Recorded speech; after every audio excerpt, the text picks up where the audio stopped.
সংগ্রামে আমরাই চিরদিন মুক্তির আলো হয়ে জ্বলবো।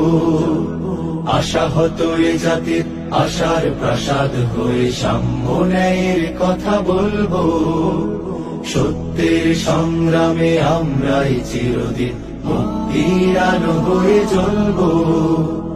আশাহত এ জাতির আশার প্রাসাদ হয়ে সাম্য ন্যায়ের কথা বলবো। পুণ্যভূমি এই স্বাধীন সোনার দেশ সম্প্রীতির এক উপমা। গড়ব নতুন করে জঞ্জাল দূর করে ব্যর্থ বিফল হতে দেব না। পুণ্যভূমি এই স্বাধীন সোনার দেশ সম্প্রীতির এক উপমা। গড়ব নতুন করে জঞ্জাল দূর করে ব্যর্থ বিফল হতে দেব না। সত্যের সংগ্রামে আমরাই চিরদিন মুক্তির আলো হয়ে জ্বলবো। আশা